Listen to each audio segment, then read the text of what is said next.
ஹாய்ங்க. School காலேஜில் leave விட்டாச்சுங்க. குழந்தைங்க ஏதாவது ஸ்நாக்ஸ் கேட்டே இருப்பாங்க. நம்ம கொஞ்சம் ஹெல்த்தியாக செய்யலாங்க. ஈவினிங் டீ டைமுக்கும் பெஸ்ட்டாக இருக்குங்க. நான் சொல்கிற மாதிரி மெஷர்மெண்ட்டில் செஞ்சு பாருங்க. பர்ஃபெக்டாக இருக்கும். டேஸ்ட்டு சூப்பராக இருக்குங்க. அதில் வந்து 2 கப் கடலை மாவு எடுத்துக்கணுங்க. அதே கப்பில் 1 கப் ராகி மாவு எடுத்துருங்க. 1/2 கப் அரிசி மாவுங்க. நீங்கள் எந்த கப் வேணாலும் டம்ளரோ கப்பில் கூட எடுத்துக்கலாம். நல்லா மிக்ஸ் பண்ணிடுங்க. உப்பு கொஞ்சம் போட்டு நல்லா மிக்ஸ் பண்ணிடணுங்க. நான் மிக்ஸ் பண்ணதுக்கப்புறம் ஒரு 2 கரண்டி மாவு தனியாக எடுத்து வச்சுருங்க பூந்தி செய்யறதுக்கு. மிச்ச மாவு வந்து நான் கொஞ்சம் லூஸாக சப்பாத்தி மாவு மாதிரி பிசைஞ்சு வச்சிடணுங்க. இந்த மாதிரி முறுக்குழல் எடுத்துக்கங்க. அதில் மிச்சர் தட்டு வச்சு எண்ணெய் நல்லா காஞ்சதுக்கப்புறம் மிச்சராக சுற்றிடணுங்க.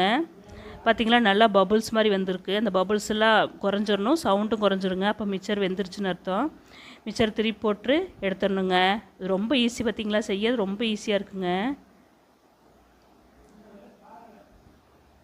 அவ்வளோதேங்க, மிக்சர் ரெடி ஆயிடுச்சு. அடுத்து வந்து பூந்திக்கு வந்து மாவு நம்ம தண்ணி எடுத்து வச்சோம்னா அது தண்ணியில் கரைச்சி வச்சுருங்க. எண்ணெய் நல்லா சூடாக இருக்கணும் பூந்தி தேய்க்கிறப்ப. பூந்தி தேய்ச்சிருங்க. இப்போ பூந்தி ரெடி ஆயிடுச்சு. அவ்வளோதாங்க. அடுத்து நிலக்கடலைப்பருப்பு போட்டுக்கணுங்க. அதே பொரிச்சு எடுத்துருங்க. கருகாப்பிலும் போட்டு பொரிச்சு எடுத்துருங்க.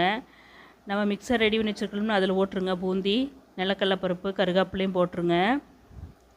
அடுத்து அவல் எண்ணெயில் பொரிச்சிடணுங்க. பொட்டுக்கடலையும் எண்ணெயில் பொரிச்சிருங்க.